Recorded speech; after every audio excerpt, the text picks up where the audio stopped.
So while you might have hundreds of ideas, you have to check what actually will make into a viable business, and that's the whole process that you're going through, or that's the whole process that you're learning, and you're hearing all these people basically to learn from what they have or haven't done. So very important that you have your base idea. What is the reason that you have come up with the idea? Give it a lot of thought. For example, while I was working with Sabu Motors, we had a requirement for a CRM software. Basically, are you guys aware of what CRM software is?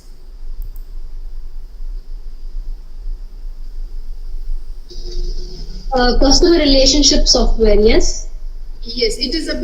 It's more like an inquiry management space where it captures the whole journey of the customer, right from the time he shows an interest to probably when he buys the product, to maybe when he sells the product. So it's the whole customer journey. That whole excuse me. That whole process, you would call it a CRM. There are a lot of softwares available online which kind of take care of this whole software, this whole journey. There are things like, I think Salesforce is one, and then there are a lot of insurance specific ones. So if you receive a lot of calls from insurance renewal agents, all those guys also use some kind of a software to be able to know when exactly your car insurance is due. So while I was at Sabu, we had this whole plan because we had this whole exposure to the customer journey from buying a car to actually selling it. We wanted to be able to capture the whole space. So it's a good it's a good product. But before we actually get into that, the first thing that you have to see is what is available in the market. Okay, and how it is going to benefit. Is it actually is it value for money? All those things. So you have to have a clear idea of what you're actually going to be setting up your business on. Once you have that, are you able to have you defined your objectives? What exactly is the problem that you're going to be solving? That is the second thing that you have to look at. The third thing is, what is your strategy? Strategy in terms of how you're going to actually make the product, or how you're going to actually market the product. These are two aspects that you'll have to really look at. And the last thing is that, you might have a product, but which has a shelf life. But what is your growth plan? As in, do you have a 1 year, 2 year, 5 year, 10 year plan in terms of how you're going to sustain the whole idea that you have? So these are very basic thoughts that you have to put to whatever idea that you have in your mind. So in my case, if I have to take Checkbox as an idea, okay, my company does digital marketing, and the reason why we started off was that when I was with Sabu, we were looking for agencies that took care of digital marketing, and we found that there are not a lot of them. There are a lot of big names who charge a lot of money but are not able to give the customized service that a dealership requires, because a dealership doesn't really have a brand. It is you will know you want to buy a Hyundai car or you want to buy a Maruti, you will not know the name of a Sabu or a Talwar or a Kun or a Varun, or those names you will not know, because those are the people who are actually selling the cars. So a dealership, we got into the space of digital marketing, so to say. So I had that basic idea. The next thing that I defined was, what were my objectives? What is it that I'm going to be looking at? My objectives are to be able to give, understand what my end client wants, understand his business, and because I was from the business, it was easy for me to understand the business. So I fixed up my objective is, one is that, no matter who my client is, or what vertical I'm going to get into, I have to know, or I have to figure out how the business works. I know it sounds like a lot of work and lot of research, but trust me, it helps me go a long way. What is my strategy? Currently, it is mostly word of mouth. I mean, while I'm a digital marketing company, I don't use my digital marketing, skills to get my own lead generation, because my focus is to get leads for my clients. My growth plan is, to be able to cater to a lot of these, small time guys who don't have really high budgets, but really have the need for marketing online. And especially now that marketing has gone from paper to online, and everybody is on Facebook, Instagram, Twitter, and so be. I mean, every new keep track of what the this one is, what the current trend is, and ensure that I am building my company's growth plan according to that. So basically, I try to put what my company Checkbox, I mean, how I would define it in this space. So this is very high level, and you have to, every idea that you have to go at multiple levels. You need to have a 50,000 feet above view, then 30,000, 20,000. So you have to have different views in place. The important things that you need to keep in mind when you're thinking of your plan. One, what is your product? Does it have customer desirability? Are there any? Do you already have any competition? Is the competition an existing product, or is it in the similar lines but not very in a similar space but not exactly the same? That means, is your idea unique, or you're doing something that somebody is already doing? Does your product, I mean, is your product the ideal product for the problem that you're addressing? Because, I mean, you're coming with a product or a service to solve a problem, right? So is your product the ideal one for addressing that? A quick one. Are you sharing your screen, the PowerPoint slide? Yes. You can't see? So the thing is that the PowerPoint presentation is open, but the slideshow you haven't shared that one. I mean, the PowerPoint. Okay, I'm so sorry. Yeah, no problem. We can see in the PowerPoint presentation. I think you need to share the slideshow. Okay, 1 second. Okay, I probably will show you like this itself. Can you see it? I think this is better. I don't know how to change. Yeah, this is fine. Yeah. Yeah. So I'm going. So I'm talking about the product. Can you develop the need for your product? I mean, you might have an idea, but you might not. The customer might not be aware that such a need is available. And an example for that, I do have a friend of mine has started a daycare for old people. I mean, you would hear of health facilities or assisted living for old people, or daycare for kids. But her idea is that when people get old, they need entertainment. So she has a place where she conducts a lot of activities for aged. Once you've retired and you don't have, your family is away, and you're staying alone. So one is taking care of their health care and all those needs. Of course, that is required. But the other thing that mostly people forget is that you need to keep these guys mentally engaged. So the idea is about setting up a daycare which does a lot of fun activities, or kind of a club kind of a thing for this aged people. Now, is this a need that is very evident? I'm not sure, because old people usually will find it, say no, it's okay, we'll sit at home, we watch our TV, things like that. But can you develop a need for them? What do you think? Is that a good idea? Do you think it is viable, should be done, required? Anybody can... Yes, ma'am. I think it's a good idea only because that is that's a niche segment. That is immediately. I mean, would your parents immediately say yes? Yeah, it's a fun thing. I think it's I'll go and have fun. I'm not sure because I know my parents will a little be reluctant.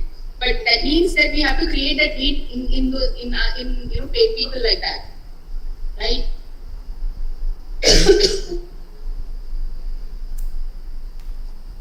So the thing is that so it is not necessary that you have a ready market for your product. you need to be able to know whether you'll be able to develop that need. So those are things that you'll have to work out with your product.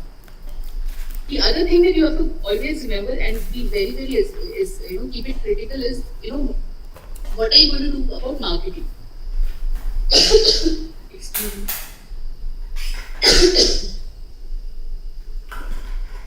Just give me a minute.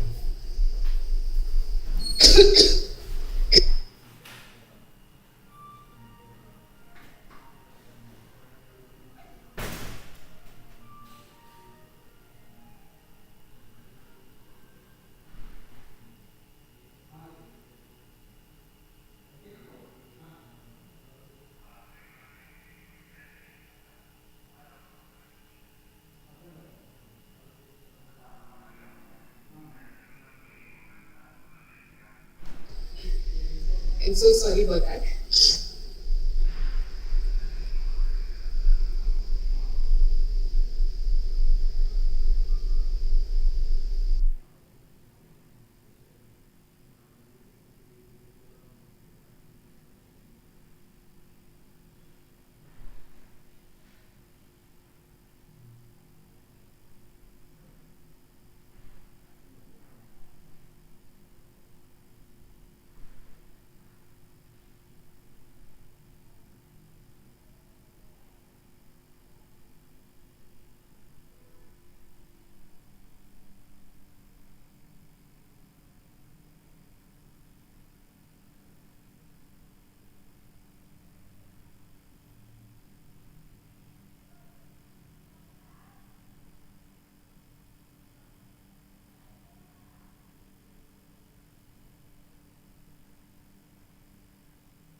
Hello. I'm so sorry. I just got a fit of cough and I couldn't stop myself. No, ma'am. It always happens. No problem, madam. Please continue. I was actually not well last week, so the cough still continues a bit. You sound. So the thing that you have to, the other thing that you have to focus on and definitely have in plan is how you're going to market your product. And this is something that I've seen a lot of people don't put enough emphasis on. Especially if your budgets are low in terms of your funding is low, you kind of tend to skip the whole marketing bit. It is very, very essential that you market whatever that you're doing, because if you don't market, one, you will not be able to sell your brand. Two, you want to be known for something, right? I mean, you starting your company, you have this whole idea that you want to do, but why do you want to do it? You want people to know, and you want it to be a success, and hence marketing is very, very important. So when the things that you need to focus when you're looking at marketing is how do you define your unique selling point for your product? You might have, like, for example, in Checkbox, it's a digital marketing company. I mean, it is, and you have I think thousands or in lakhs probably digital marketing companies. How do I define myself differently from the others? So what I say is that for me, the transparency that is there, or the process that I follow.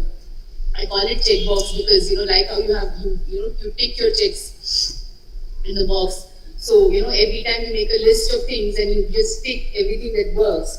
So it's like every aspect is a check. So I kind of build that into I call that my unique selling proposition. So you should be able to define your USP. And how do you perceive your brand? I mean, are you a friendly brand? You're in niche market. You're in a mass market. How do you perceive your brand? What kind of people do you want to see? You want everybody to know about it, or you want one specific person to know about it? How do you look at it? That is something that you have to do. And understanding your target audience. So if you're selling to very niche crowd, do you understand what their requirements are? How are you going to talk to them? What is the language that you will use? So those are things that will come in those are things that you have to keep in mind when you're doing the defining or understanding your target audience. The next thing is to build a go-to market strategy. So a lot of times what happens is that you have a product, you have a really big fancy product, but for you to develop that product will probably take you 1 year. But that means that you have to have 1 year of no income. So how are you going to split that? How are you going to break it down so that you're able to generate some kind of an income, even probably 2 months from your start date, 3 months, what is your least viable product going to be? Maximum potential, minimum viable product. That is, which is something that you can actually sell. Just plain vanilla. Then you put, you put your, so in terms of ice cream, you can just have a cone with vanilla. That will be your minimum viable product. Then you start putting some chocolate sauce on it. Then you put some sprinklers, and then you put probably another ice cream. So then, it kind of becomes a sundae. So, what is your go-to market? You have to build that go-to market strategy, because you have to see how you're going to be sustaining, even if you have funding, if somebody is investing in your product, how are you going to ensure that, you're starting to make some money, at least to take care of some costs. Okay? And then, of course, building a brand with a story. There are big brands that came to India, succeeded because they touched people's hearts, like Coke. I think when Coke was launched in India, their idea was, their whole advertising campaign was around cricket. Gully cricket, how everybody's playing cricket, and then you have Coke to refresh them. So it is how you touch or how you build a story, how you create a story, and that's what advertising all works. But those are things that you need to have a story behind your whole product as well. I mean, it's like putting bows and colorful ribbons around your plain product so that people see it as a nice thing. The third thing that you have to know is team. A team can make or break your project or business.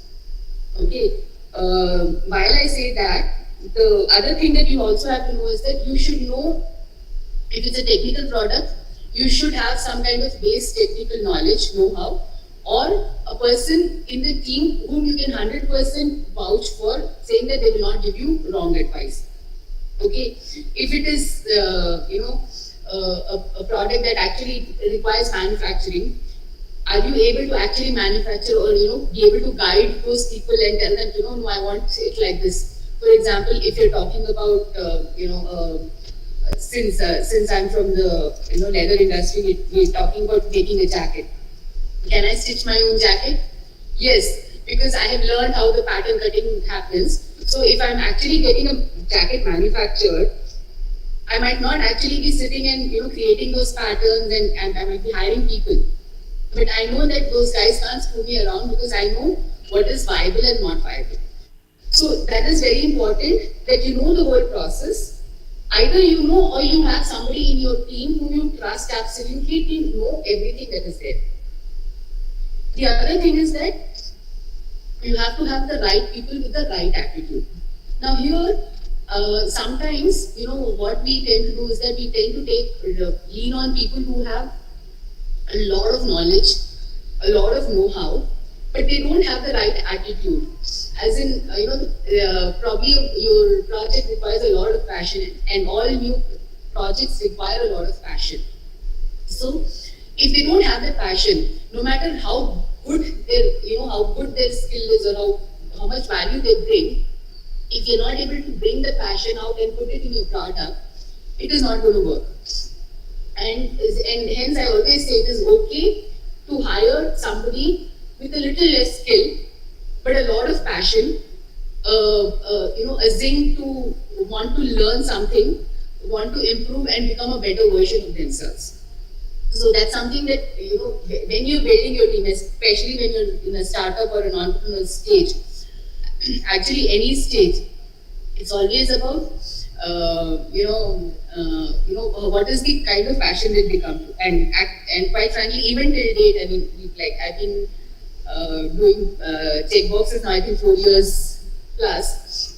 Even till date, I still don't mind hiring a lot of freshers, because I hire them because there's a lot of passion in them. They learn with me and stay with me for a couple of years, learn everything and then move on. But that's okay.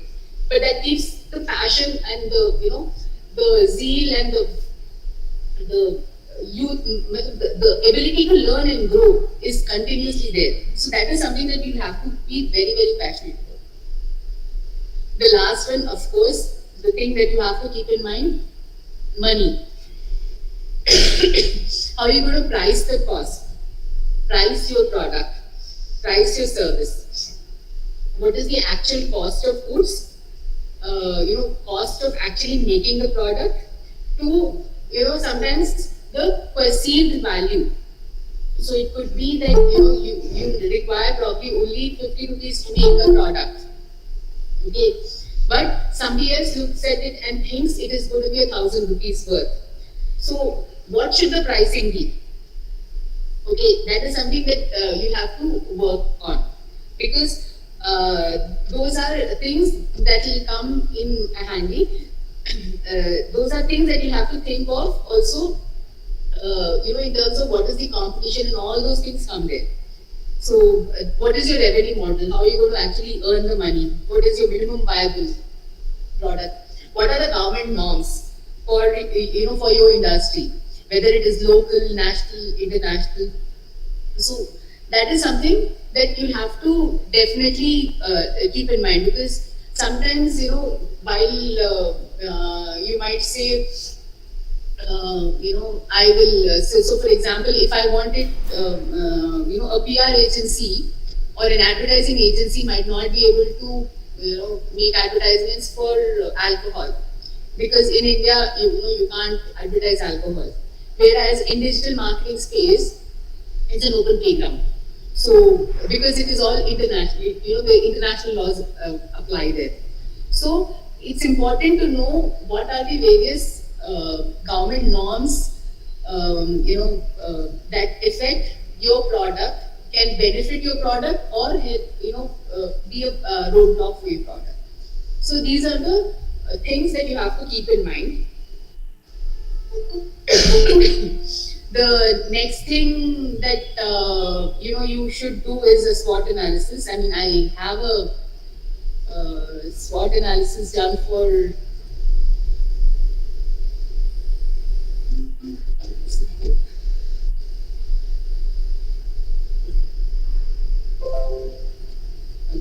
I have a SWOT analysis done for Starbucks for what it's worth. But the reason why I put this, or have this slide on Starbucks, is because it's something that everybody knows. It's easy to understand as a concept. I'm sure you guys know what SWOT analysis is. But sometimes we miss out on certain basic things, and we don't kind of figure things out. So if you look at SWOT analysis for Starbucks for the launch in India, what was their strength? Their strength was that they are a strong brand, they have a goodwill in market, they have operations all across the world, and they have a strong financial performance and a high net worth. Basically, a lot of money that they have, and they want to enter India. What are their weaknesses? It's competition from local brands. It's high price against a local mediocre brand. What the customer perceives? Starbucks, oh my God, it's it's going to be super expensive. Oh, if I go there, maybe my family, somebody will say something about it that I'm too open-minded. I'm like, they'll question my character. Probably those also could be. And dependence on suppliers for coffee bean, which might impact business, because they're talking about coffee plantation laws in India. How you can procure coffee from here, and all those things can impact it.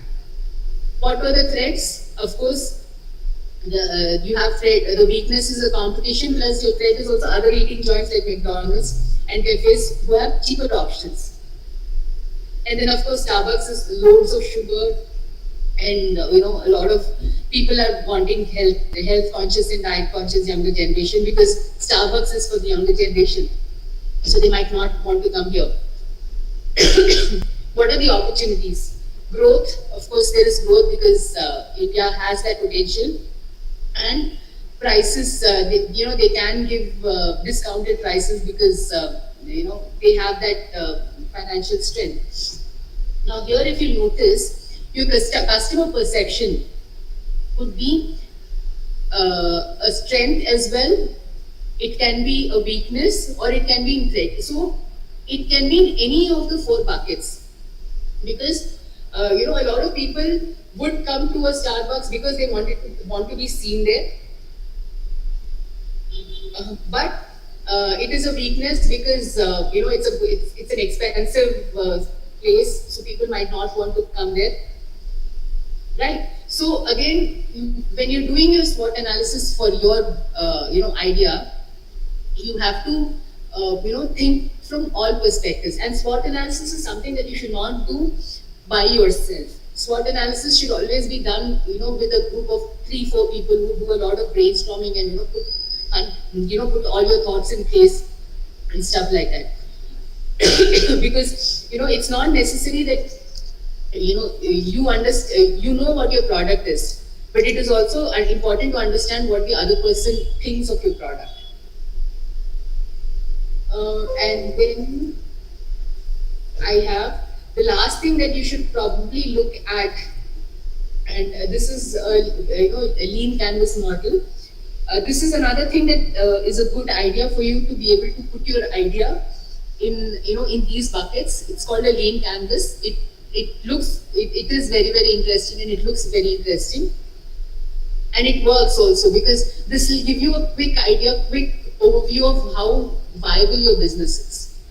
You're talking about what your problems, top 3 problems that you're trying to solve. What is the actual solution? You put 3 problems. What are the key metrics that you're going to be measuring? What is the unique value that you're going to be giving to your customers?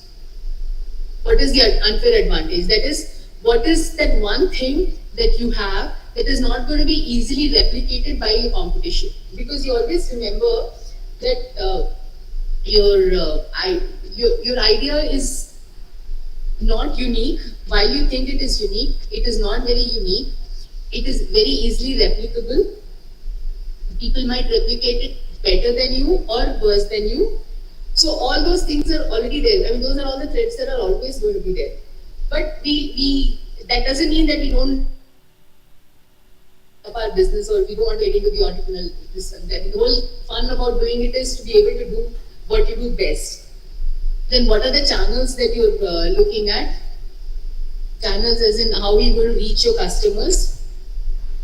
And what are the customer segments, as in your target audience? So basically, this gives you an overview. If you're able to, break down your business idea in these buckets, even before you actually make your whole business plan, in detail for bank purpose or for funding purpose or whatever, this will give you a quick idea of where you stand, what are the things that you can change, and things like that. The cost structure will include, what are your cost of production, cost of manpower, maybe hosting cost, website, this, that, and then you have the revenue streams.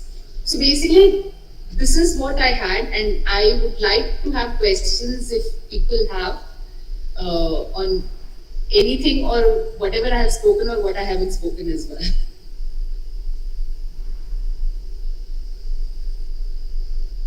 Ma'am, may I? Yeah, sure. Yeah. Thank you very much for that information, and you shared very interesting things. I made notes. Okay, thank you. So, yeah, as you mentioned about SWOT, I just thought I'll ask about that. Yeah. When you started your organization, what did you feel were your biggest weaknesses, 1-2 weaknesses, which you had to overcome? My weaknesses when what I had to overcome. It still is. I think my weakness is the fact that I think more from a client perspective than my own, business perspective. I use that as a USP as well. Okay. While I say that, but I think sometimes what happens is that I don't think about my business. I think about the client's business and how it is going to impact, and my focus is so much on that I kind of tend to stretch my team and have repercussions within my team. So I think that is something that I haven't been able to overcome. I'm trying to convert that into strength for myself, quite frankly. Okay. And second question is, ma'am, as you're mentioning regarding digital marketing. Yeah. Sometimes, organizations might look at, the number of likes and all, but, from whatever I have understood in the past few years, it is actually very difficult to convert a like also into sale. Like, what is your opinion about it? So, digital marketing, how I look at it or how we look at it is why exactly are you doing marketing? Okay. So I think there are 3 main reasons why people should do digital marketing or marketing per se. One is to create brand awareness. Yeah. Second is to create that awareness. You create a brand and then you create that awareness. And the third is how you're going to generate leads. That is how you're going to get more and more inquiries.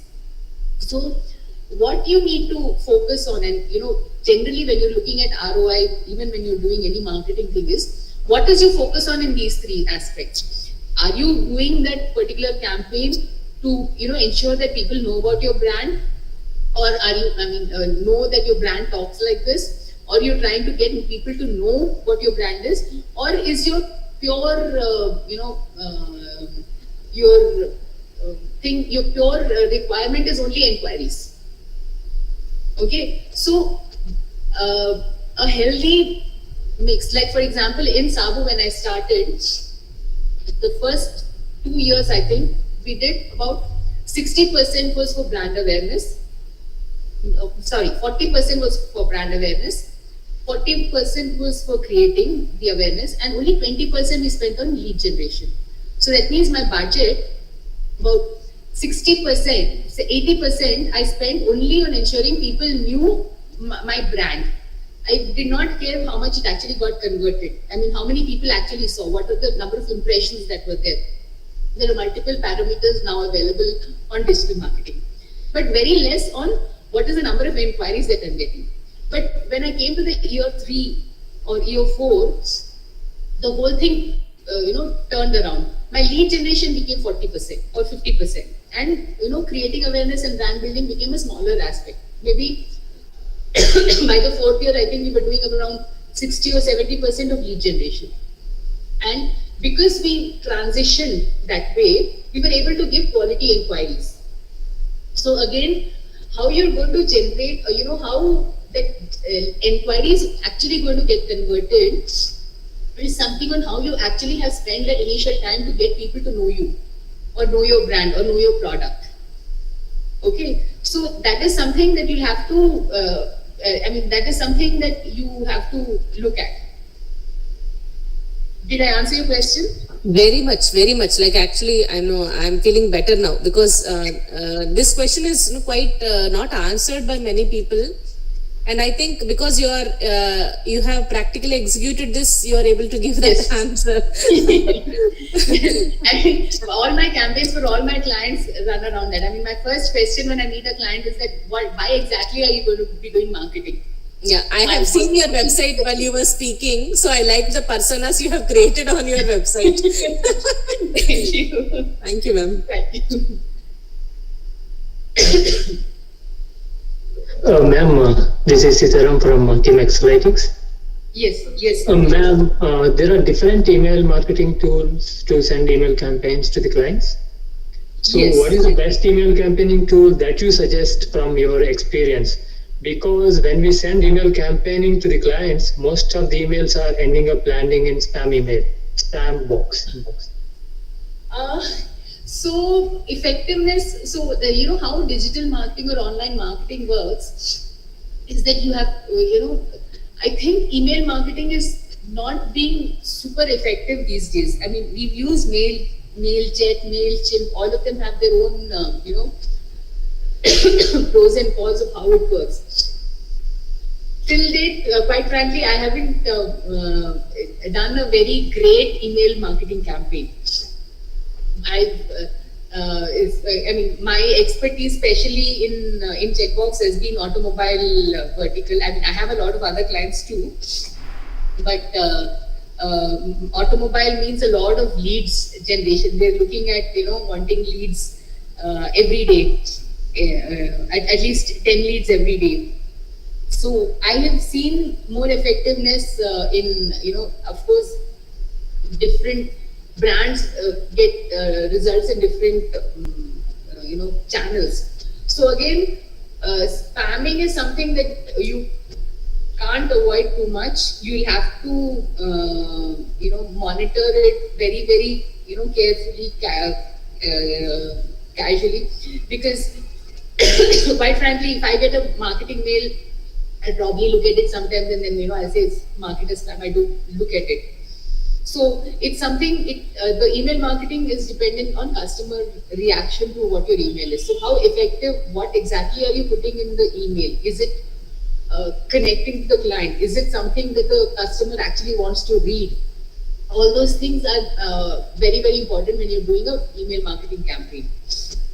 Of course, it will not, it's like, how earlier we used to get a lot of these post letters or, leaflets in the post box, and now we don't get any of them. And people are moving to WhatsApp marketing and SMS marketing and all those things. So email marketing is still there, but it's okay. I've not had great success with that. Okay, thank you, ma'am. I hope I answered your question. Yes, ma'am, absolutely. Thank you so much.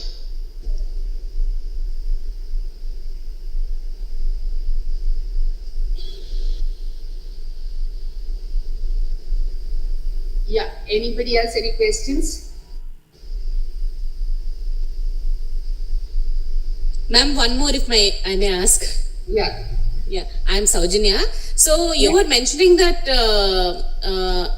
automobile segment is looking at lead generation every single day. Yes. Is that not a very daunting task? Yeah, I mean, I think we've kind of understood how it works. So we do that. I mean, me having worked in the automobile industry for I think now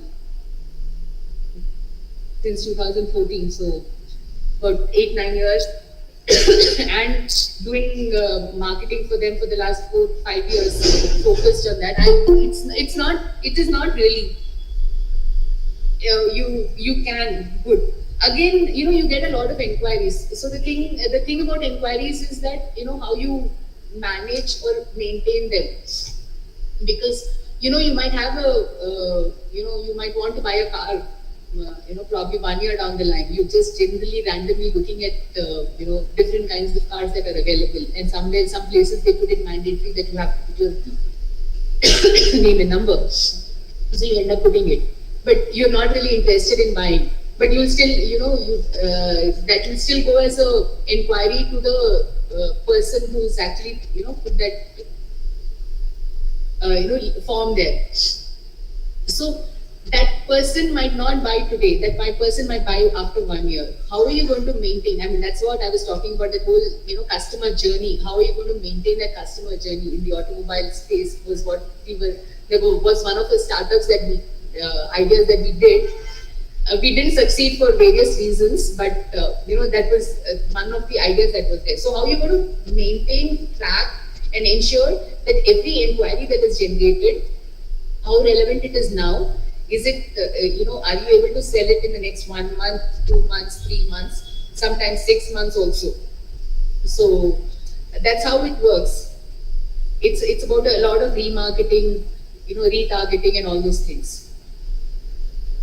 Thank you, ma'am.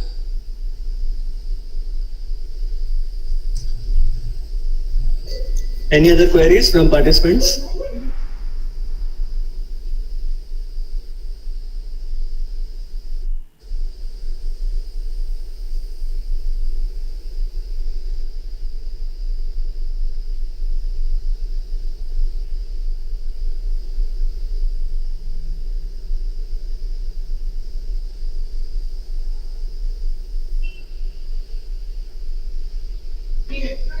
No questions? Okay. Okay, ma'am. Thank you. Thank you so much for your time. Thank you so much. I hope it was of use to all you guys. Any questions or anything that you have, I am more than happy to help at any given point in time. You can ask and reach out. No issues on that. Thank you for this opportunity, and I wish you all very best of luck. Thank you, ma'am. Please take care of your. Thank you, ma'am.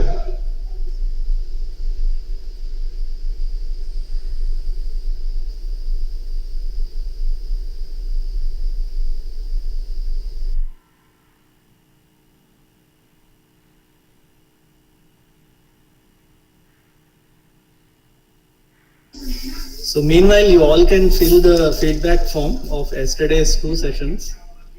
Our next speaker will be joining at 3 o'clock.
Hi everyone.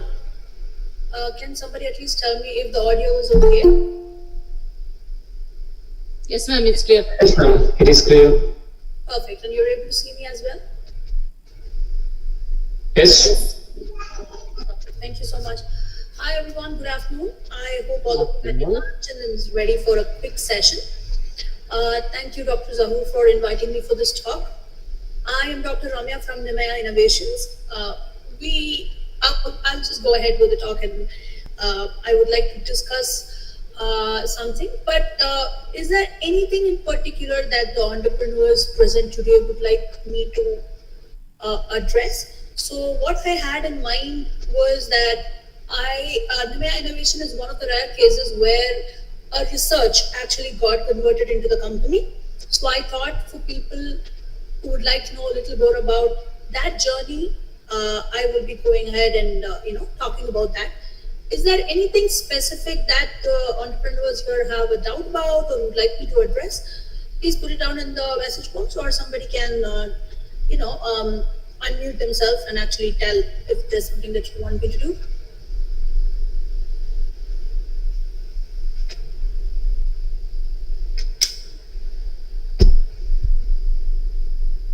Actually, participants are a mix of students, faculty members, and startup founders. That's And nice. some of them are aspirants. So, Okay. in So general, not- I think you can. Sure. So then we will concentrate on, so of course, I'm sure a lot of people have come across different ways of entrepreneurship starting, right? So sometimes it could be about a product that is already available, but you are going to come up with a better one, so you take up that area. So that's one way to look at it. The other one is an idea that does not even exist and you're coming up with it all by yourself and then you're starting it off. For example, how Facebook came along, right? It was something that did not exist, though it did exist in several other ways. There was Orkut before, there were several other platforms before, but somehow he made sure that this was way better than anybody else's and he was able to take over the market so very easily. Right? So similarly, there are different ways of coming to the market in an entrepreneurship. It could be a product, it could be a service, it could be a product under service, and it depends on what you are going to address. So we had the honor to address one of the most unique concepts or most unique problems that you could think of, that is the disability sector. So we are a social entrepreneur company called as Nimea Innovations. We develop mechatronics, IoT-based mechatronics and robotic devices to train children with autism, cerebral palsy, and other mental retardation to help them train in their daily life skills. Just like how we get up in the morning and then start putting on a shoe involuntarily, or brush our teeth, or open a door, pick up a mug, or pick up a bottle to drink a water, right? All of these are super easy for us. But children with autism and other disabilities do have a little bit of a psychomotor skill issues. So that's what we are going to address, and how Nimea Innovations came about addressing all of this and the challenges Nimea has faced so far and everything. That's what we're going to address right now. Quick question, Dr. Hafiz, is this being recorded? Yes, ma'am, it is being recorded. All right, thank you. So, just wanted to check, that's it. Okay.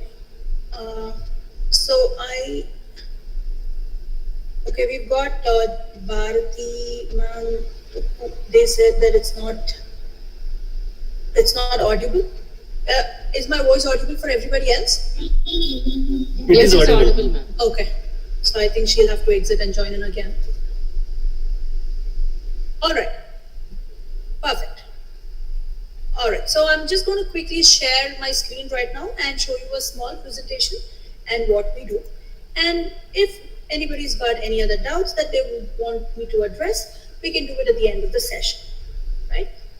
Okay.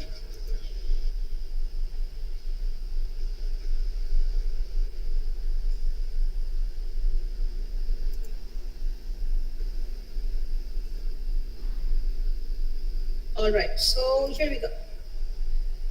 So, how Nimea, I hope you're able to see my screen. I've shared it. Yes, ma'am. Perfect. So right now what we are going to talk about today is how we're going to how an actual research got converted into a real life application. How my research products became a productized version of them and right now in the market and to inquire them. So let's start with where all of this started, right? So I did my bachelor's and then I went with master's. So today the whole session is about, this is yet another way to get to your entrepreneurship journey. And that's all what I'm going to share here. So I did my bachelor's in electrical engineering, went off to do my master's in robotics. By the end of my master's, I ended up running into a lot of people from a disability background. It was either a mother of a child with autism or a principal of a school. And this kind of gave me an idea to use few of my own robotic devices that I developed in my master's. We just went to a school and wanted to see if our devices would work with them. But then that went on. That was the back of my mind, and I went on to try to apply for my PhD and everything. So the day I applied for a PhD, I did my PhD in Shastra University, Tanjore, and the day I met my guide is when I realized that he's been looking into rehabilitation robotics and social robotics for a while. So that's when I remembered that children with autism and the robotics concept coming into being. So then I decided to go ahead and do almost a year-long research on disabilities. What kind of disabilities can be addressed? How robotics helps disabilities? Which is the area that we would get into. So these kind of things, I went along to 45 different schools, worked with more than 70-75 different teachers, learned all of their different methodologies, figured out the gap that was required and how social robotics can help there. So one of the biggest things that I got into being is that children with such disabilities can be trained using social robotics. So why is that? Say a child with autism, a parent is trying to help the child understand how to open a door, right? So the parent will end up telling, open the door. The second time the parent is going to tell, open the door. The third time, it's only human for the parent to say, please, will you open the door? The moment there is a change in the expression or change in the tonal way of representing anything, the children tend to close themselves up. They don't tend to learn more. They immediately get alarmed. So this does not help them to learn just like how a neurotypical child would learn. So to help this out, in case of a robot, what happens is that it does the same thing over and over again, a multi-million times in the exact same possible way. This helps the child with autism to associate himself or herself with the robot and is able to learn the skills much easier. One of the biggest things that we found is that children with autism are attracted towards robot and robot-like features for the reason that I told you. Right now, 1 in 54 is the latest update on the number of people who's being diagnosed with autism. I'm not even bringing in the other disabilities yet. So imagine the amount of people when you bring in all the disabilities into this area and how much we will actually be able to address.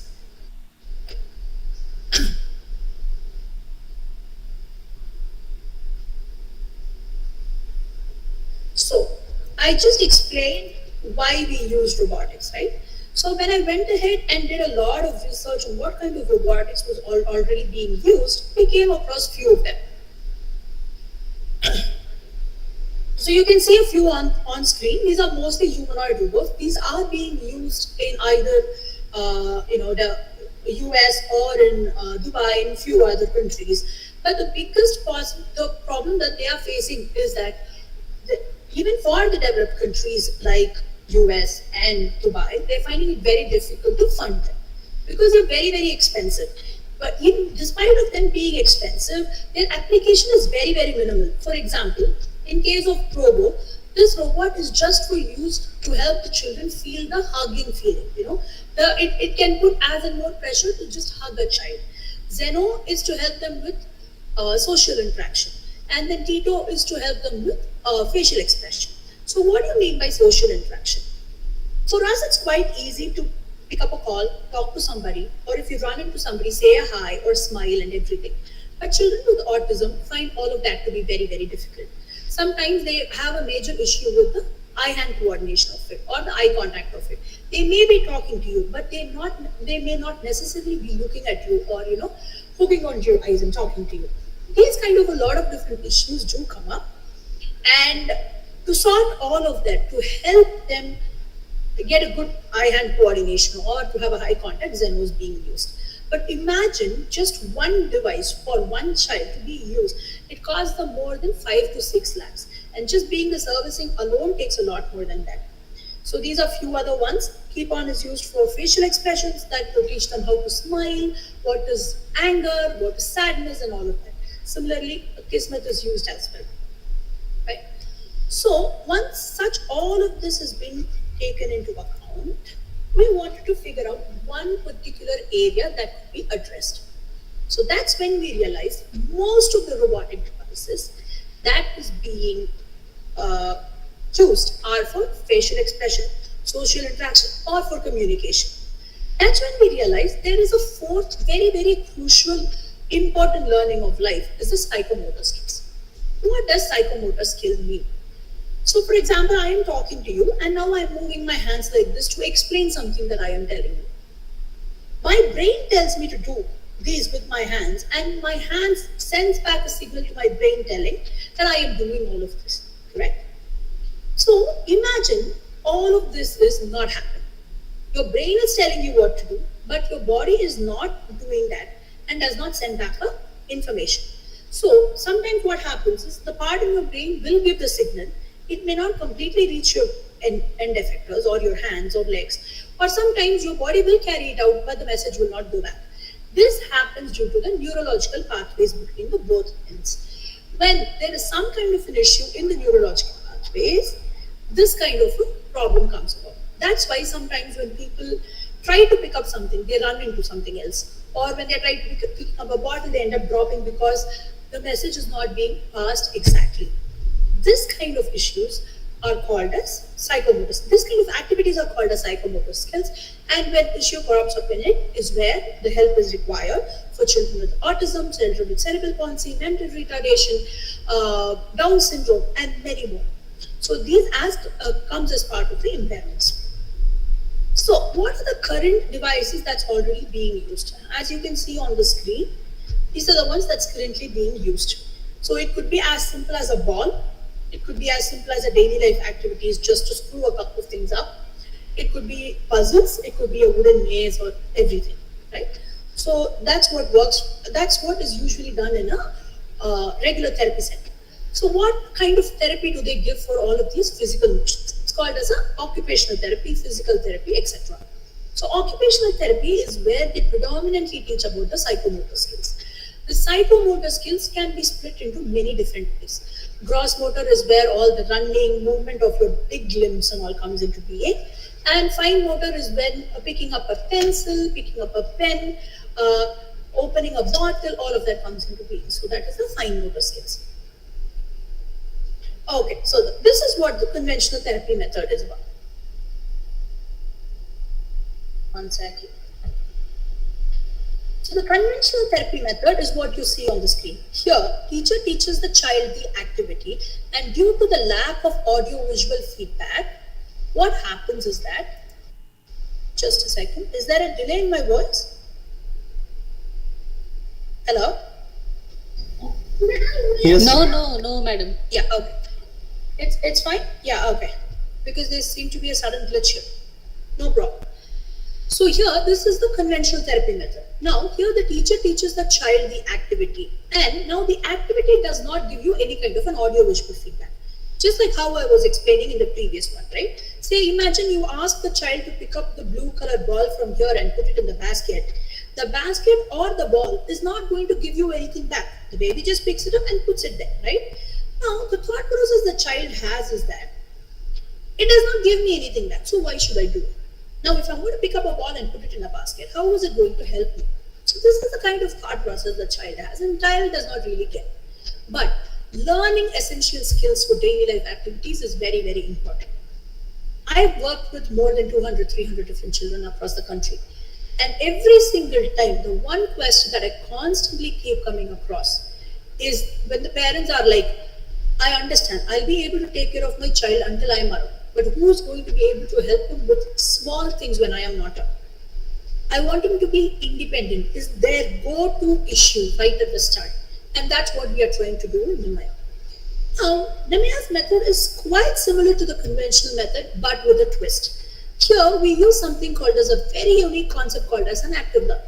Now, here what happens is, teacher teaches the child the activity, and now the activity gives you an audio-visual feedback.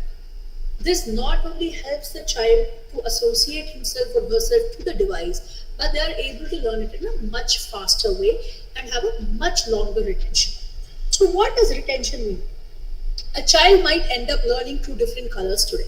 He may end up forgetting it tomorrow, or maybe next week, or maybe another month. The retention of the learned knowledge is very less when it comes to mental retardation or autism, or sometimes even other disabilities. But using our device, we were able to prove that our children who learn in our devices are able to remember all of this even over years. And we've actually done follow-up studies to show and prove that our systems help them remember it over the years, despite of learning it in a much shorter period of time. That's the difference Nimaya was able to bring about. So currently what we do is we have a lot of different devices. We have 6 different devices addressing more than 32 different psychomotor skills. right? So I'm going to quickly show you the different devices. And before that, I'm going to show you how it started during my PhD and how they've actually productized and why the entrepreneurship was born out of my PhD area.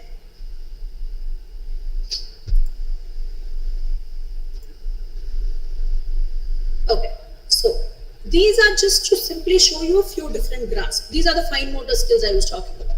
There's the palmar grasp, there's the pincer grasp, right? Shape, in case of a shape sorting, it will be different grasp. When you're holding something cylindrical, it will be a cylindrical grasp. When you're holding something cubical, it will be a tripod grasp, and so many different things are there. But though it is quite involuntary to all of us, imagine you wake up one day in the morning and you suddenly realize that you're not able to hold a brush. Or you do, like I have personally seen children trying to pick up a ball using their 2 fingers. How difficult is that, right? So they will be using pincer grasp to hold a big ball. So the children do not know how their fingers can actually articulate. This is the kind of basic learning that we are talking about that the children require. So imagine you need to open a door, you need to open a car, you need to open anything, hold a mug to drink water, or hold a tumbler to drink water. Even those 2 grasps are very different. You hold a mug using the handle, but you hold a tumbler using your entire hand. So imagine how many things that we take for granted that has been so involuntary to us ever since we've been born, right? So that's when I decided that we are going to concentrate completely on psychomotor and daily life activities. That's when you can see the ones that you see on the screen are basically just pure research prototypes, and that's are not the products today. But for me to take a head on to work with children and see how things can work out, I had to create a quick down and dirty device which I can immediately work with the children and see device, because this is one of the new concepts that's existing here. So it's going to be very difficult for us to see.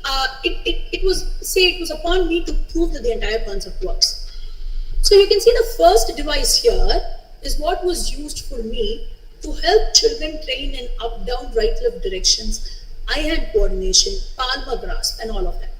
This, using the Lego Mindstorm kit on the right side, I helped train children imitation, which is a very, very huge aspect of it, because children should understand how to imitate, because children learn how to talk, how to speak, how to react, how to interact, everything by imitation. And we already know that children with autism have such issues when it comes to the imitation part of it.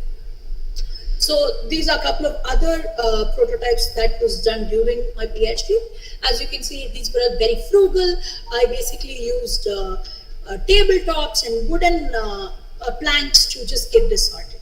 So from there, what we did is we went ahead and started training with a lot of children. So this is one of the examples of me training children in a special school. This door device was used to train them to understand what a door is, how to open a door, how to close a door. As you can see, there are 2 knobs here. So this was for both open and close, and this is for bilateral coordination. So bilateral coordination is usage of both the hands and not just one hand. So such different skill was brought into each and every aspect of it, right? And we've got pre-assessment here. So what we did was, we started with pre-assessing the child's knowledge, and then we went on with the training, and then we did a post-assessment. So I'm just giving you a run-through of it, because if there is anybody who is in a brink of doing a research to a productization, this is going to help you, or it might inspire or give you new ideas as to what you can do in the future as well. So we did a pre-assessment, then we trained the child, and then we went ahead to the post-assessment. So here I'm going to show you how the child was in day 1 and how the child turned out to be at the end of the training session. Here you just take subject 1. In this case, the child started with nothing. The child had a very low score for the open activity, and then here in the closed activity also the child needed a lot of help. But the moment the child kept on doing it, practicing over a period of time, you could see the score was always high using the right and the left hand. So towards the end of the training session, the child did not need any kind of an assistance. The child was able to do it all by himself. Here you can see, for example, the pre-assessment and post-assessment knowledge of it for each and every subject. right? In this case, the child practically had no skill in the pre-assessment at all. In this post-assessment, you could see this was done in a real-time activity. It was not done on the training system, but was done in a door. So that's how we test a skill, right? If the child has actually generalized in everyday life.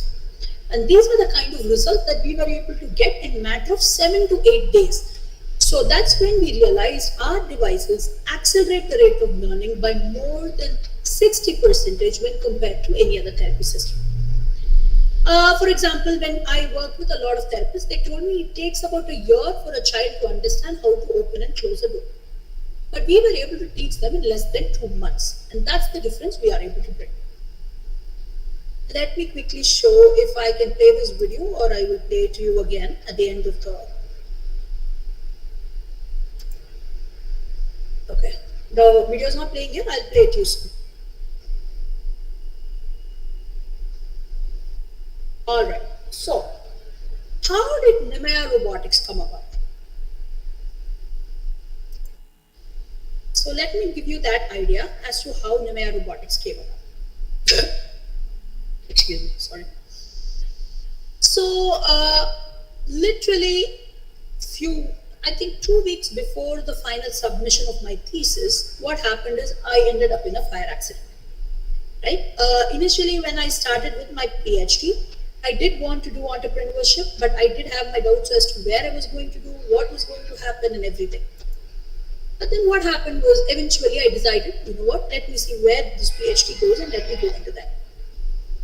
So then what happened was towards the end of the PhD, just like I think probably a week or two before the final submission, it so happened that I ended up in a fire accident and lost everything. 5 years of my work that I had worked for, I lost it in a fire accident completely. I didn't know what to do. I woke up in a hospital, basically in a ventilator. And then only I realized that everything that I had worked for was lost. I was there in the ventilator for a very long time, and then I came back home and all of that happened. And eventually, when I got home, the day I got home from the hospital, I ended up getting a call from a therapist I had worked with previously. She had called up and I had to cut the call because I didn't have a voice. I had lost my voice for 6 months after that due to carbon monoxide inhalation. And I picked up the call and I cut the call and I messaged her telling, listen, I've lost my voice. I won't be able to talk. But can you just message me what the situation is and why did you call me? Because she was calling me, I think it's been more than a year since I had worked with her. So then she called up and she said, no, listen to me. I worked with a child who was about 1.5 years old then in 2016. So the accident happened around 2017. So she said, the child that you worked with is able to remember every single skill you taught him over a year and is able to carry that out every day in his class. He said, this is very, very important what you're doing and I really wanted to share a feedback. And that's honestly what turned everything around for me. I really wanted to get back my will, my courage and everything, dust it off, and that's how Nemaya Innovations was started in 2018 and it's been doing quite well. So, like I told you, there is always a need and the necessity when you find the right thing and when you have the right intention to do so. So now I'm going to show you how Nemaya products look like and how they turned out to be. After that, after I went back to college, finished my PhD, and then I sat on to productize every single product that I did as part of my PhD. And now this is how our products look like. So one of the biggest things that I wanted to do was the product should not just be addressing the end user. It should also be addressing the person who is going to mediate it in case of our training devices. So the person who is going to mediate this are either the parents or the therapist. Now things are supposed to be easy for them as well. One of the biggest challenges that the therapists usually have is that they have to handle a lot of data. So when I sat to think how can this be changed is when the IoT process came in. So all of our devices are IoT based devices. IoT is Internet of Things for people who are not aware of it. It means that all of our devices are interconnected. So the data from here and here. So this is the skill training unit on the right side. This is where the child comes in contact with. Here is the trainer interface unit where the therapist comes in contact with. Now, both of these devices have their own electronics and set of sensors that picks up the data automatically and puts it to the cloud. It goes through different set of algorithms in the cloud and gives you the graph as an output automatically. So this basically takes out the therapist wanting to handle data throughout the session, and they can just concentrate on helping the child get better. So that's the idea that came about, and this is how our products look like right now. Each and every single product addresses 6 to 7 different set of skills. We have devised a methodology called as Suprayoga that we train the therapist to train the children. So basically, just like how you saw a wooden puzzle piece or a ball, the therapist will use these devices to train the children, and we'll be training the therapist to use these devices. And that methodology was also devised as part of the PhD, and it's been proven. So this is just to give an extra features as to why our devices are far apart from anything else. We are the first ones to have a dedicated system for a set of skills. 6 different devices addresses more than 32 different psychomotor skills. We accelerate the rate of learning by more than 60%. We are the first ones to have parameter-based measurement, as in, for example, they may check if the child is opening the door or not, but we don't just check for the activity. We check for every single parameter. For example, how the child holds the knob, how much the child is able to turn it, the amount of touch or the pressure the child is putting, elbow movement, eye-hand coordination. All of this is automatically being tracked by the device itself. And we also give you separate databases for every child so that all the data is automatically done and you get the output that you require. So this is just to give an understanding of how the devices turned out to be.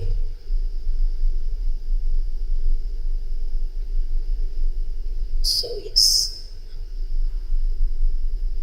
And that's just an example of how our devices work. Right now, currently, NIMEA is running in NIPMET, a central government organization for disabilities. We've also launched it in 2-3 different schools here in Chennai.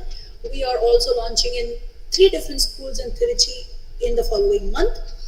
But coming to the entrepreneurship side of it, because you're all here for that, there are a ton of different challenges we went through. The first one, of course, I told you how I ended up losing all of my data and I had to work back. And the second one is that we launched our devices on Feb 8th, 2020. And now all of you already know what followed in March. We ended up in a severe pandemic situation where we were not able to do anything with our devices simply because none of the special schools were opened at all. So this gave us a very difficult time. We still had to survive because it was a very young startup. It was not even a year by the time we launched, and we put in a lot of effort and bootstrapped so much to get to the place where we were. So when this happened, it was a very, very difficult time for us. But we did take up the challenge, and one of the biggest things that we did is we did pivot our area so that those 2 years of the pandemic will not go to waste. So that's when ALEAP also came into being, and Subhadra was a huge part of it, and we've been very grateful to him for that. And so that's when what happened was we ended up creating an application called as Gita Milestone. I will actually put it here because there are a lot of people in the audience, people you might know will all be benefiting from this app. It's a completely free app. You can go type it down in Google App Store, Gita Milestones. This is an app to track the milestones of children from birth until 5 years. So now what happens is that most of the parents are not very aware of the growing milestones of the child. So by the time they figure out that anything is off with the child, or they try to understand how much the child, for example, in 2 months the child has to roll over, and in 2.5 months the head has to start getting fixed. Usually our parents or the grandparents are usually with us, but most of the time, unfortunately, due to our nuclear setup right now, people tend to miss out on the milestone. To help the parents track all of this, we have an app called Gita Milestones. It is currently available in 4 different languages so that it's easy for anybody, even without an English knowledge, to read and use it. Smartphones is at large, and any smartphone this app will work on. we've also made sure that these apps are hand-drawn illustration so that it's super easy for anybody who are not able to read or write to even look at this thing and do it. So what it does is it basically gives you very simple activities that you have to do with the child and enter if the child is able to do it or not. As simple as that. That is all. And I'm not going to go deep into the app because I do not want to sit and advertise what we do. But for anybody who has a child between birth until 5 years, please go ahead, take a look at this app. You would absolutely love it. Suggest it to anybody who has a baby between that age. You can track the milestones from it. And whatever, basically the app will track the entire growth of the child. So Gita is growth and intelligence tracking application for a happy and a healthy child. If I'm able to find, I will put the link here itself so that you can go ahead and click on it and download it. Otherwise, you can go to our website and you'll be able to get it as well. So one of the challenges we had was that when the pandemic happened, we realized that Gita would be one of the ways, because we are looking at Nimaya as an end-to-end platform. See, we wanted to start from the screening, we wanted to start from right from the screening, then the assessing, and then we want to go into training and all of it. So we've already come to the training part of it, and we've started with the screening part of it. So we wanted to plug in different centers of it, and that's how we used the 2 years for building this. And we also built another device that can be used by the parents at home to train any child. Like it could be a neurotypical child, it could be a child with autism, or it could be a child with any disabilities, to train them in everyday skills. So that's one of the devices that's going to be launched within a month's time, and that's what Nimaya does. So bottom line, when you end up in some kind of a difficult situation, always make sure that take a day or two, sit and think about what next can be done. Nimaya has been going through a lot of different challenges, but in every single turn, we've always made sure we found a solution and the right possible solution. And that's what has helped Nimaya survive COVID. And we've come this far, and now it's picking up, and we're already launching it in so many different schools. We'll soon be launching it in Air Force in Delhi as well. Air Force Special Schools in Delhi as well. So all of this is happening. So that's what Nimaya does. And let me quickly show you the video. But if anybody has any doubts, you can unmute yourself and ask me while I get this for you. Very courageous story, madam. Very inspiring as well. Thank you. On the face of it. And second thing, I had a doubt, how are you pulling the young talent to work with an organization like you? Because it is completely a different track. And what do you do about product development? Can you be a little more in detail about the product development? What exactly do you mean by product Say, for example, the products which you have shown. Actually, I have one of my friend who's in Goa who has an autistic child. Okay. She was my batchmate in creative writing, so that is how I got to know her. So she keeps mentioning that she it is very difficult to bring up a child with autism because she is a single mother parent, and she has her own set of difficulties, and she keeps putting videos ki how she is training her son. She keeps giving puzzles and all. So I think that's a very important aspect of product. That is why when you were explaining, product development is not that easy as it is shown here. That's why I was asking that. So yes, definitely product development is not, it's not easy. It took 6 years of 20 hours of work a day for me to get here because the product development was part of my PhD as well. So not only did I design the devices, I designed and developed them. So like you said, yes, product designing is not easy even in regular sense. But for a children with disability, it's super difficult. Let me give you a quick example why. So, say for example, take a look at this device. That's one of the products that we have created. Yeah, there. So, I hope you can see the screen now. So, in case of the left top device here, can you see there is an orange color cube there? So, that is basically a joystick holder, right? Just to design that joystick holder for that size, that particular color, that shape and that texture, I had to go through 3 months of development.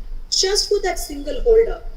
And also I had to trial it with 45 different pairs of hands, from as young as an 8-month-old child to as old as an 18-year-old person. That's the kind of difference that has to go into product development and designing. I'll tell you why. So this device is to help train the children palmar grasp. So palmar grasp is basically nothing but holding something like this. I hope you can see my window as well, other than sharing the screen. Or do you want We can to see, show we it? can see, we can see. Yeah, okay. So when you're holding it like this is what is a palmar grasp, right? Now imagine your size of the thing is too big that your child with really tiny hands will not be able to cover on top of it. But say if it's going to be too small, a person with a very large hand will not end up learning palmar grasp. They'll end up holding the thing like this, which is not the grasp that we are trying to cover. This is just one aspect. So imagine now the size has to be so optimal that it fits the entire range of set of hands, correct? With probably a very, very minimal margin, because this system will be absolutely useless for a child who's outside the margins. Now, there is another issue called as sensory integration for children with disabilities, especially with children with autism. That comes in terms of touch, that comes in terms of, it can be touch sensory integration, it can be audio visual sensory integration, it could be audio sensory integration. When it comes to touch, there are certain children, when they touch cotton, they feel it like a knife is cutting their hand. But sometimes for certain children, even if a knife cuts their hand, they will not even feel a thing. So we'll have this extreme to that extreme of sensory integration. So now what happens is, even when holding this with the grasp, now the child, we for example, to help with such situations, we provide 7 different covers just for the same holder, so that a child has any kind of a sensory integration. We can give them different types of covers and make them feel comfortable in holding them. So imagine the amount of work and the design and the thinking and the research that has to go in developing all of these devices. So it is important. You can see across all of our devices, you'll see a very particular color scheme, and that's on purpose. And you can see there are particular spacing between 2 different components. That's also on purpose. So there is line of sight, there is ergonomical designing, there is disability conscious designing. So many types of designing has to go into product development. So as far as the product development concerned with our company is that there are 2 people. One is me and the other person is my other co-founder. He has 30 years of experience in the electronic manufacturing industry. So he's been a huge help in getting this device, all of this as well. So that's how we work with the product development. And if your friend needs help, please go ahead and give her my number. I can drop it in here and she can contact me anytime. Thank you, ma'am. Not a problem. And I'm going to quickly show the video as to how our devices work. Are you able to see the video? Yes. Okay. In case you're not able to hear the sound, just follow the subtitles on top.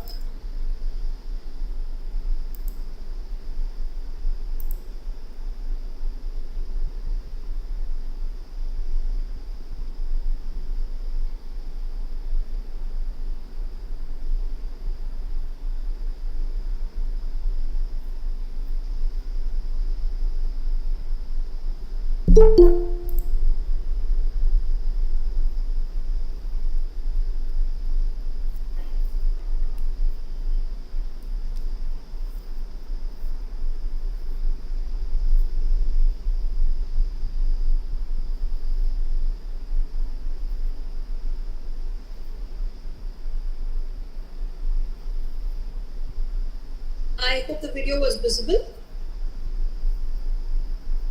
So you could see a child who had basically no idea what a door was at the start.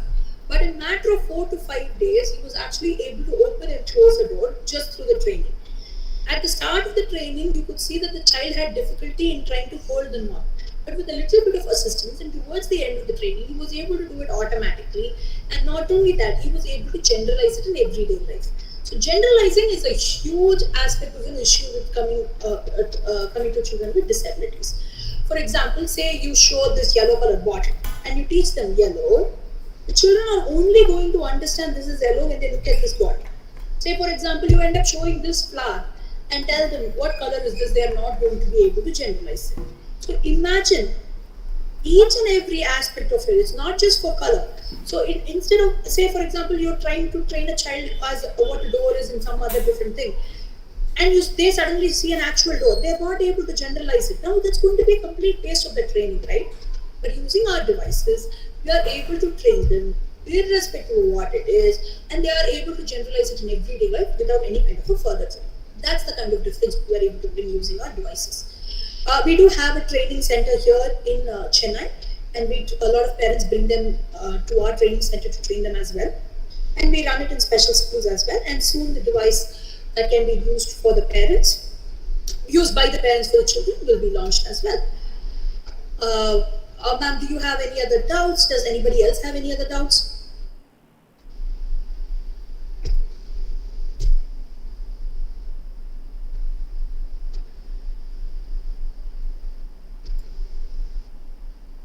This is our website. You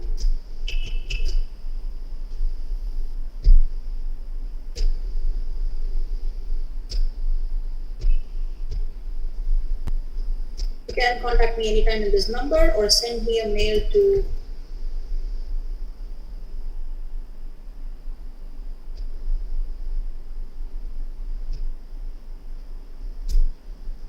this email ID. Does anybody have any other doubt? Would like to get to know anything else about the entrepreneurship journey? Still got time.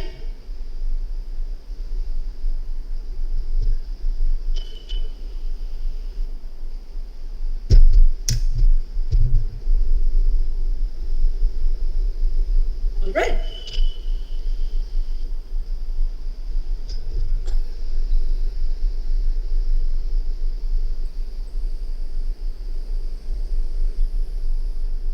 Dr. Zahur sir, are you around? Or Dr. Hafiz, are you there?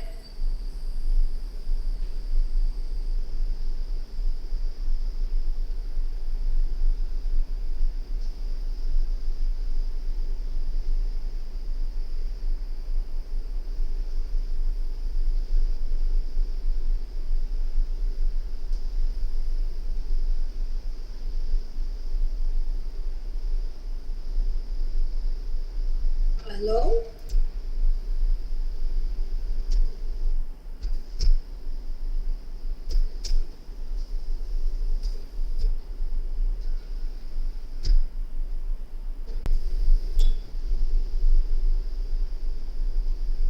Madam, I want to ask one more question. Yes, sure, go ahead. Yeah. After you started your entrepreneurship journey, did you undergo any kind of training programs from any institute, or you are a part of any network? I have been part of several different accelerators and incubators that I have been part of. I think that is absolutely very much necessary, because it'll start connecting to your different people across the country, and that will definitely help you get a different perspective, connect with people who will be able to, for example, you got to know about me and will be able to help your friend, right, using this. And similarly, you'll be able to get in touch with a lot of different people. And I did not go to finance or marketing or any particular course of that sort, because immediately after my PhD, I ended up starting the company. So the management and the execution of the company with the tech and all of that took enough of my time. And but yes, being as part of the incubators and accelerators, I think that is definitely very, very important. Get in touch with them. Reach out to mentors. Having good mentors are very, very important, but it's very hard to find, because they should be very open to helping you out without any kind of hidden agenda and all of that. So that should be very helpful. Yeah, these are the things that I would say would definitely be required. And there's going to be a lot of, I mean, I have heard entrepreneurship journeys which has gone through without any kind of hiccups. And I wish that for all of you, really, really wish that everybody gets to achieve your dream without any kind of a hiccup. But, you know, life is never that fair. And I've had my share of hiccups, and I still go through that every single day. So it takes a different kind of will and rigor to hold on to every aspect of what is left with you, especially during this pandemic and all that. I know how many people suffered, how many people got through, and how many people really struggle to hang on to it. It's a very, very hard time. But being an entrepreneur is a different kind of nerve and a different kind of satisfaction that comes in the end of the day. But for me, that kept me going constantly is the amount of happiness that the parents share after they see the children grow. So my intended purpose right from the start has been very clear to help children. So that has never let me give it up. That I shared with you today is like 5% of what I've gone through. So if entrepreneurship is what you want to do, you have to hang on as much as you want. So that's what shows the difference. How did you decide your first 5 team members? Couple of them fell into place because one of the other team members, of course, my co-founder, but the rest of it takes a lot of struggle, and I wouldn't say it's difficult to find a team member, but it's difficult to find the right team member. Yeah, even with, I have a very bitter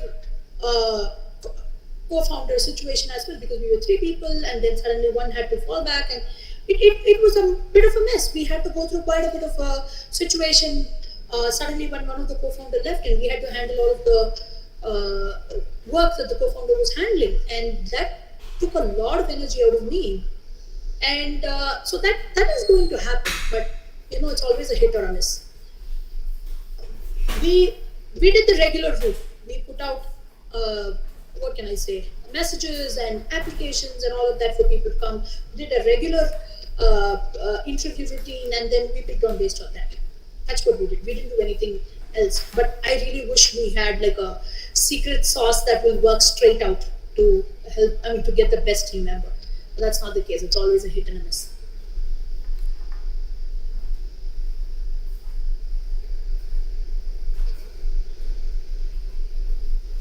Anybody else got any data? Yeah, any more queries from the participants?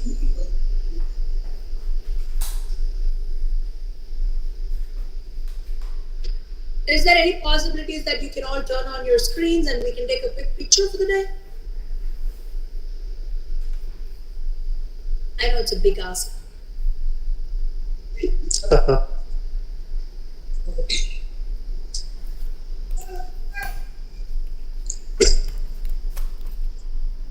Thank you, sir. That's very nice of you. Thank you.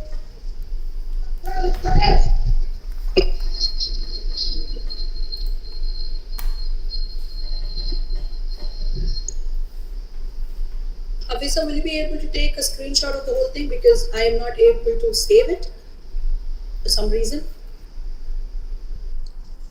No problem. Our interns are taking screenshots. Oh, great. We will share it to you. That would be great. Can we have everybody else on screen as well?